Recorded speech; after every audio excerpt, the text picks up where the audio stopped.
Launch windows determined by the payload's destination. So for today's flight, if the rocket and the payload are ready, and it's better than last time, we expect to have Atlas lift off at 7 p.m. And always nice to have a 2-hour window. Sometimes we have much ones even instantaneous. So to have that extra time, just in case the team is working any issues today, is really nice to have. We'll be covering today's mission through the start of second stage engine first burn. For additional real-time mission coverage, follow along with our live blog at ulalaunch.com. And if you enjoy watching our live broadcasts, don't forget to subscribe to our YouTube channel for access to future missions, launch highlights, and behind-the-scenes rocket content. At this time, the team is not working any issues and we're proceeding towards a 7 p.m. liftoff. Today's mission is dedicated to 3 teammates who are no longer with us. Let's hear about their legacies. Today's flight is dedicated to Bob Howard, Pat Murphy, and Scott Connolly. Over 45 years, Bob Howard made his mark supporting numerous teams at Lockheed Martin and ULA. He contributed significantly to optimizing the build and launch of the Atlas and Delta vehicles, along with the development and success of the Vulcan certification launches. Immensely passionate and proud of the work he achieved, his contributions, both in his field and in the lives of those who knew him, will not be forgotten. We also remember Pat Murphy, a dedicated launch operations system test engineer at ULA, whose 35-year career was defined by professionalism, a dedication to his customers, and kindness to all he encountered. Pat played an instrumental role in the launches he supported and is respected by the customers that sought his guidance for all payload processing operations. He will be greatly missed by all. We also pay tribute to Scott Connolly, whose expertise and dedication played a vital role in the success of the Atlas RD-180 program. Easy to work with and always knowing the best way to approach challenges during engine integration and launch support, Scott worked diligently to find safe resolutions. His legacy lives on in his contributions within aerospace. And we are taking a live look at Atlas V on the launch pad again. We were talking earlier, Brett, how it's nice to be back here after getting scrubbed for weather during our first attempt. We were scrubbed out for cumulus clouds, but those weather rules are just as important as any other flight rule. So we got to take them seriously. But weather's looking a lot better today, and glad to be back here, ready to get this mission launched. Yeah, and that's just one of the perks of launching off the coast of Cape Canaveral. So you can have beautiful weather all day long, and then in an instant, it can turn to a heavy rainstorm coming in the afternoon. And so our team just has to be poised and ready for any time that there's a scrub or any time that the clouds open up and let us have an optimal launch window. And this was even more unusual in that we had kind of a longer time in between attempts. Normally we can turn around and launch again the next day, but in this case, even though the launch vehicle and the payload were both ready to go and have been the whole time, we needed to just give a little bit of time for some conflicts to work out on the range, and we're back here today ready to go. And we're actually coming up on a planned hold, which means that as the launch team and the launch clock are getting closer to liftoff, the clock will pause for short periods of time to allow the team to resolve any issues that may occur in the hours leading up to launch. And if you were listening in last time, you will probably be familiar with launch counts that you 4 might minutes and already holding. know. The L minus time refers to the actual time remaining until launch. And the T minus time refers to the time printed on the countdown clock that reflects the hold and is paused for an exact amount of time until the hold is released. And by building in this time, we give ourselves a higher probability of an on-time liftoff. Today's countdown, which can be seen in the top left corner of your screen, uses the T minus time. And that time stops at T minus 4 minutes, which you can see we have entered the hold, and we are at T minus 4 minutes and holding. And we are still taking that live look at Atlas V on the launch pad. And as the countdown continues, our team is taking the final steps in preparation for liftoff. So we're looking at the rocket. You see the first stage, also known as the rocket's booster stage, which is the large tank on the bottom. That is actually 2 tanks, one filled up with RP-1 fuel and the other with liquid oxygen. Of course, those two mix in the combustion chamber inside the RD-180. They're burned, and that's what gives the rocket its thrust. The other interesting thing is that liquid oxygen on the outside, because it's so super cold, the outside of the tank frosts over, and that's why you see that bronze tank actually looking white after it's fueled. Atlas is also equipped with the Centaur upper stage, which drives the payload during the second phase of its flight to its final orbital destination in space. The payload fairing, or PLF, completes the rocket and provides the aerodynamic shape necessary for the climb to space. And as you can see on the upper stage in the PLF, we'll see the logos for Amazon, Atlas, ULA, as well as the American flag. So let's learn a little bit more about how ULA builds the Atlas V rocket. Engineered in Centennial, Colorado, ULA's Atlas V rocket is built in Decatur, Alabama, and launched from Cape Canaveral, Florida. Once the rocket is manufactured, it travels to Cape Canaveral on ULA's cargo ship, known as Rocket Ship. After arriving in Florida, ULA's launch operations team begins assembling the rocket. Stacking begins with lifting the 107-foot Atlas booster, powered by an RD-180 engine, onto the mobile launch platform. For Amazon missions, 5 solid rocket boosters are attached to the sides of the first stage for additional thrust at liftoff. ULA's ultra-thin stainless steel Centaur upper stage, powered by an RL-10 engine, is then lifted into position.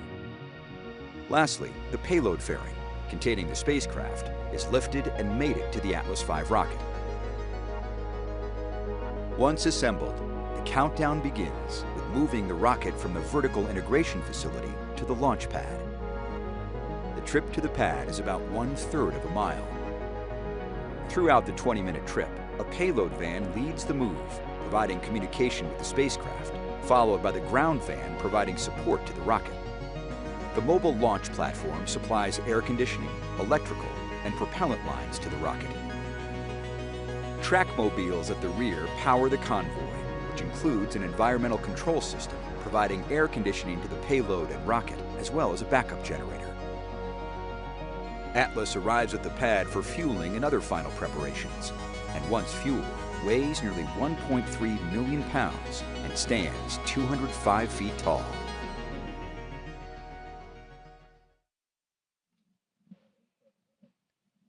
Today's mission is just the start of ULA launches to deliver Amazon's Kuiper satellites to orbit. Let's learn more about Project Kuiper and what they've been doing to prepare for offering internet connectivity from space. It all starts with a countdown. But a countdown to what exactly? 6 years ago, we took on a journey to build the most advanced and the most modern communication system in the world. There are almost 3 billion people that don't have high-speed connectivity. Imagine if they had the ability to be connected just like you and I do, what they could do, what contributions they could make. This mission is ambitious for a truly worthy cause. It's going to impact communities that cannot be reached with fiber traditional communications. The solution really has to be from space. You can think of Project Kuiper as a 3-part system: the satellite constellation, the customer terminal, and just as critically, the ground network and software that ultimately deliver connectivity. We have set out to design the most advanced satellite network ever built, and we have created the whole thing in-house at Amazon. You need just about every technology area to contribute to build the satellite: the propulsion system, the solar arrays, the silicon, the phased array antennas, the optical inter-satellite links. The team has to be innovative, agile, resilient, as we're moving very, very fast. Building, testing, developing in-house has been an extraordinary ingredient. When we first proposed Project Kuiper internally, one of the first questions was, can you produce an affordable customer terminal? We knew that was going to be the linchpin of our system. The big breakthrough for us was combining transmit and receive antennas into a single aperture. No one had ever done this in the Ka-band. That let us pack a ton of performance into a really compact, really low-cost design. We're going to build tens of millions of these antennas, and we are well on our way. The design is done. We're now in the factory manufacturing it. We talk about the satellites and constellation, but Kuiper is a satellite constellation being operated as a network across hundreds of ground gateway terminals, Our ground network is spread out all over the world, and each site connects back to AWS. We already have a bunch of these sites installed everywhere from Australia to Germany, and more of them are coming online every month. There's a big difference between launching 2 satellites and launching 3,000 satellites. The past couple of years, my team has really been focused on how to achieve scale. Our own dedicated payload processing facility gives us the ability to control our own destiny. We've got the capacity to integrate up to 5 satellites per day and launch 3 simultaneous campaigns. Heavy lift rockets have higher performance, so we can take more satellites to orbit on any given launch. All of our heavy lift launch partners have had a successful first flight, so that's been a pretty exciting thing for us to see because we made those investments years in advance.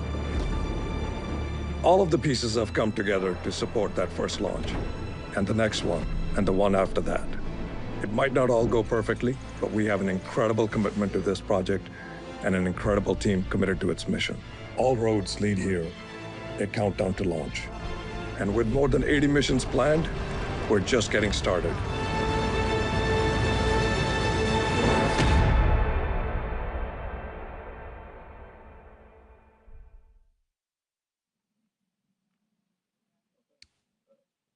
This is Atlas Mission Control at T-minus 4 minutes and holding. Following liftoff, viewers watching the launch from Florida and points north and east might be able to see the Atlas V in flight. To get a closer look at this visibility map, check out at ULA Launch on social media.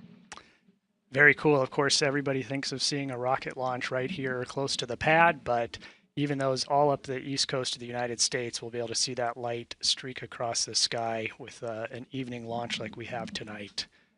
Taking another look at the launch pad, all 27 of those Kuiper satellites tucked nicely in the 77-foot payload fairing there of our Atlas V rocket.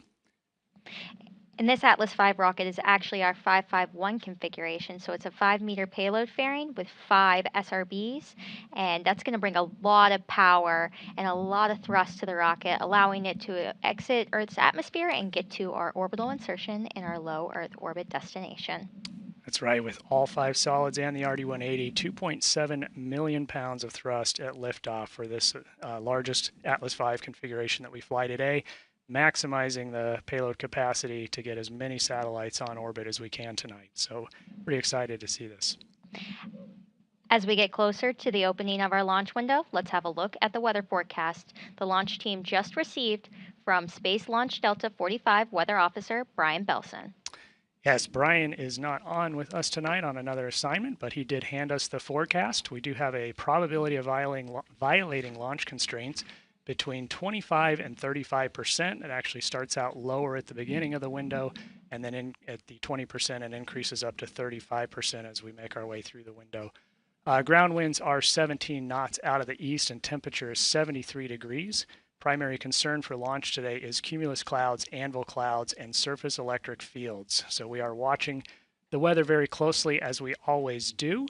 As we mentioned earlier, those weather rules are just as important as any other flight rule, but this weather today looks much better than our first attempt. That's right, Caleb. And these weather rules are designed to keep the vehicle safe from wind, lightning, and other potential weather risks. And we mentioned earlier about measuring the surface electricity, and that's basically the smarter way for saying that we are watching the lightning and the potential for it to be in this area. One thing that we always notice here when you get a live look at Atlas on the pad is that you have 4 lightning towers situated around Atlas. And so that basically is there as a mitigation strategy. If there is lightning in the area, it's supposed to conduct through the towers instead of hitting our rocket and our very precious payload. Very good. And you can get a better view of the clearer skies that we have. Still some clouds in the area, but still proceeding toward launch with acceptable weather right now. SRB ignition enabled. Box 2, verify CISA purge flowing GN2 to the CISA. Verified. OSM, verify the FCO, ROC, and OSM whole fire switches are in the proceed position. Ready to proceed. RLM, verify red line monitor vent table are in the correct configuration for terminal count. Verified. RC, verify solar radiation acceptable for launch.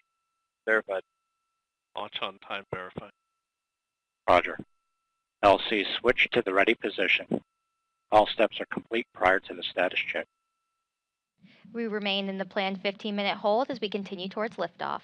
In a few moments, ULA launch conductor Scott Barney will poll the team for the final go to pick up the launch countdown.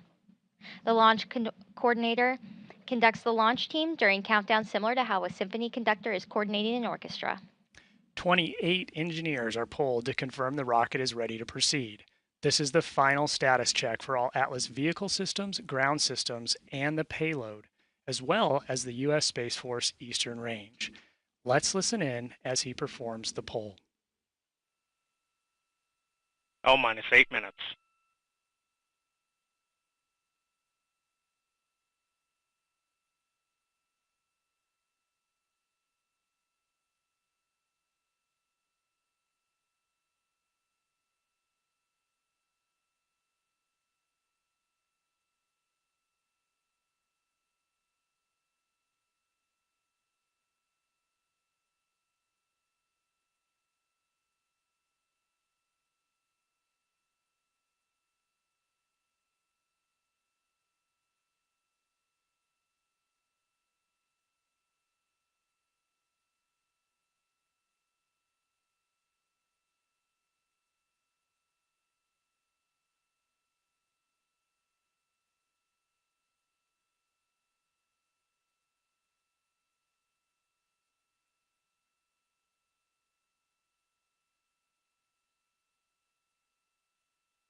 L-7 minutes. Status check to proceed with terminal count. Atlas systems, propulsion. Go. Hydraulics. Go. Pneumatics. Go. LO2. Go. Water. Go. Centaur systems, propulsion. Go. Pneumatics. Go. LO2. Go. LH2. Go. House gas. Go. Electrical systems, airborne. Go. Ground. Go. Facility. Go. RFFTS. Go. Flight control. Go. GCQ. Go. Op support. Go. Com. Go. Availables. Go. ECS. Go. Redline monitor. Go. Quality. Go. Op safety manager. Go. ULA safety officer. Go. Vehicle system engineer. Go. Anomaly chief. Go. Range coordinator. Go. Launch director. You have permission to launch. Proceeding with the count. ALC, verify T0 is set for 23,010. Verified.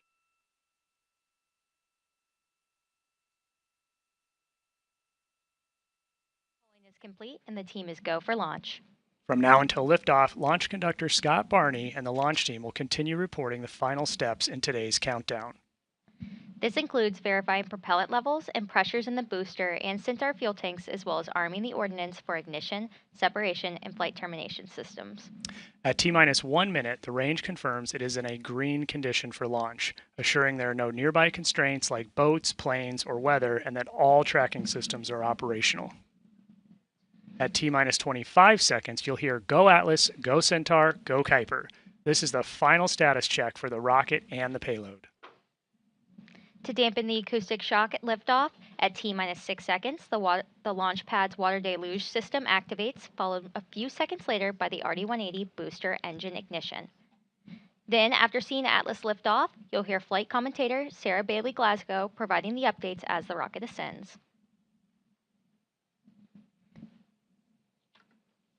So, as you might have noticed, voices playing in the background of this broadcast, that is actually voices being played on our Channel 1 broadcast, which is our internal net system. So hearing that provides a unique commentary that you normally don't see in this industry, and it kind of gives you a feel of what our exact engineers feel when they are sitting on console here. So we are listening to that together live. Yeah, very cool to be hearing Channel 1, the launch conductor, as well as the team as we proceed into these final minutes prior to launch. You'll hear them working through all those final steps leading up to the T0, which is now 1 minute past the hour at 7:01 Eastern Time. Yeah, and thinking about how big this moment is and how excited we are to partner with Amazon, that is about to bring a constellation that's basically going to change the world in terms of internet connectivity. And it's really cool that we're doing this on Atlas, which is the OG of rockets. And Atlas has launched so many unique missions and unique payloads and set so many records in the space industry. So it's really cool to see a payload that's both going to share on Atlas and Vulcan as we ride into this future of ULA together. Really is cool to launch this new era, and we were so excited about talking about Atlas. We went right past the T-4 hold release, so you can see that that hold is released and the clock is counting. We are at just about T-minus 3 minutes and 18 seconds. After liftoff, ULA's Atlas V rocket will fly northeast from Space Launch Complex 41. Here's a look at today's flight.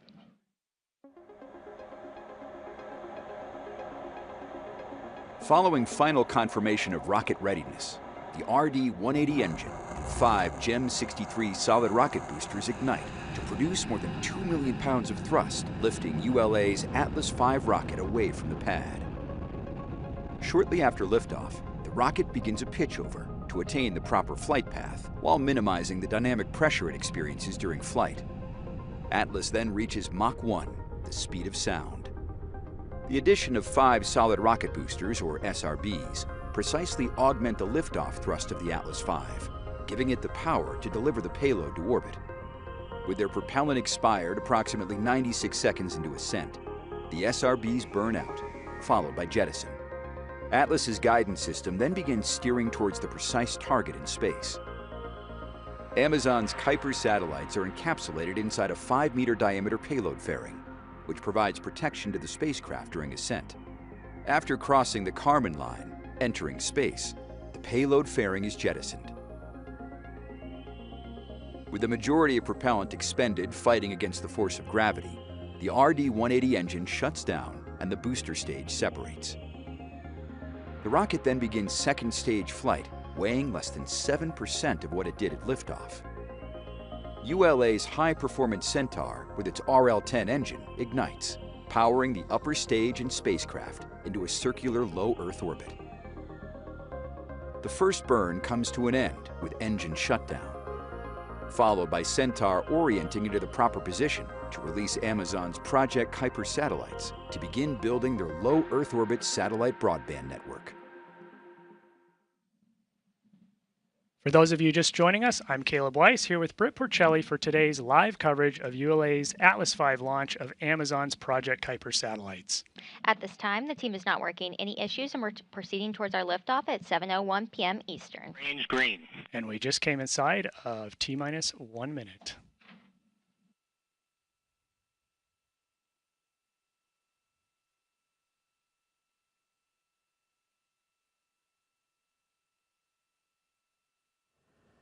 $40. Stable at step 3.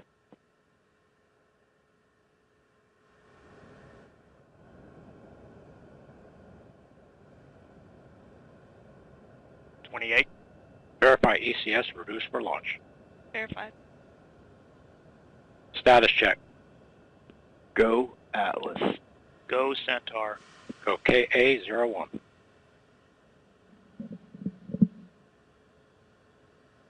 T-minus 10, 9, 8, 7, 6, 5, 4, 3. We have ignition, 2, 1. Ignition and full thrust. 5 good SRBs. And liftoff of the United Launch Alliance Atlas V rocket, carrying satellites for Amazon's Project Kuiper internet constellation, marking the start of a new chapter in low Earth orbit satellite connectivity. You is now on closed loop control. Engaging first throttle segment. And we've completed our pitch program. Engine operating parameters continue to look good. And we've successfully completed our roll program. Hydraulics continue to operate nominally. Mach 1, Atlas V is now supersonic. Body rates continue to look good. Engine continues to operate as expected. Throttling back up. You're hearing Sarah Bailey Glasgow providing launch vehicle ascent data. We are now 7 miles in altitude, moving at 1,700 miles an hour. now passing 1 minute into flight. Vehicle continues to pass through the center of the range track as expected.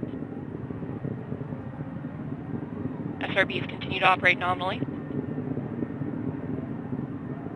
Throttling down, engine continues to burn as expected. Body rates continue to look good. Vehicle is now 1/2 of its liftoff weight. Max Q passing through maximum dynamic pressure. Coming up on SRB burnout. And we have good indication of SRB burnout, 10 seconds from SRB jettison. Throttling back up.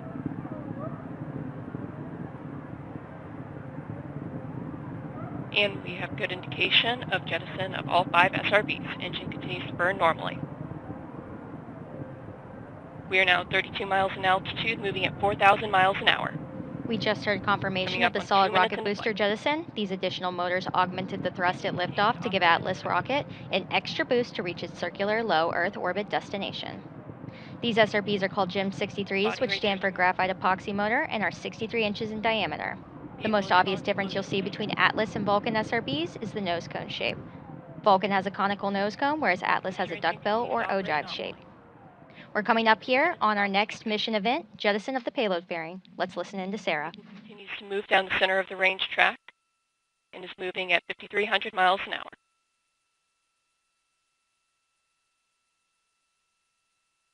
Body rates continue to operate nominally. And we are now holding acceleration at 2.5 Gs in preparation for payload fairing jettison. And we have activated the Centaur reaction control system. And we have passed the Kármán line. We have exited Earth's atmosphere. Vehicle is now 1/4 of its liftoff weight. And we have good indication of payload fairing jettison. And good indication of CFLR deck jettison.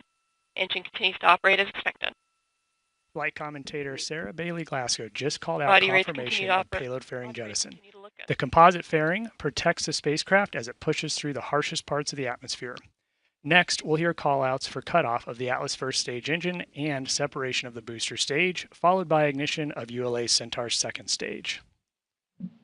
These events occur when the first stage has escaped Earth's atmosphere, getting above the Kármán line and into space. The Centaur upper stage, with the Kuiper satellites attached, then takes over on a trajectory to a precise location in space. Let's listen in as we approach these milestones. Body rates are smooth. Hydraulics continue to look good. 30 seconds to pico. Boost phase chill down in progress. Temperatures are operating as expected. PU has gone to open loop control as expected. Engine continues to operate nominally.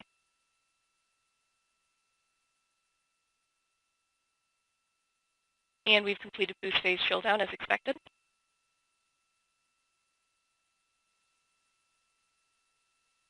And we have good indication of booster engine cutoff. And we have good indication of Centaur separation. Restart on fuel and locks, good staging.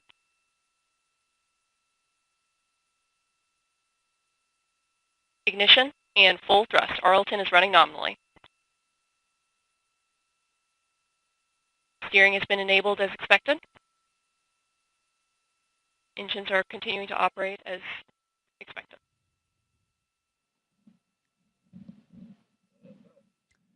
This is Atlas Mission Control at T+5 minutes. We just heard flight commentator Sarah Bailey Glasgow confirm the successful completion of today's early milestones in today's flight, and all systems continue to operate nominally. So what we saw today, we had a nice smooth countdown, beautiful weather, beautiful liftoff, and Atlas V is on its way to orbit to take those 27 Kuiper satellites, put them on their way, and really start this new era in internet connectivity. So Atlas is on its way to making history again, Britt. And that's what you love to see, Caleb. You love to see a nominal launch, not working any issues, and the weather window work perfectly and open up right for us at the beginning of our launch window. So as we wrap up today's live coverage, we wanted to say thank you to all of you who have tuned in on today's flight and remind everybody that for more information about ULA and the Atlas V rocket, please visit ulalaunch.com and subscribe to our ULA Launch YouTube channel. And before we sign off, let's take one last look at today's liftoff. T minus 10, 9, 8, 7, 6, 5, 4, 3. We have ignition. 2, 1. Ignition and full thrust. 5 good SRBs. Hydraulic And pressure. liftoff of the United Launch Alliance Atlas V rocket, carrying satellites for Amazon's Project Kuiper internet constellation, marking the start of a new chapter in low Earth orbit satellite CU is connectivity. now on closed loop control. Engaging first throttle segment. And we've completed our pitch program. Engine operating parameters continue to look good. And we've successfully completed our roll program. Hydraulics continue to operate nominally. Mach 1, Atlas V is now supersonic. Body rates continue to look good.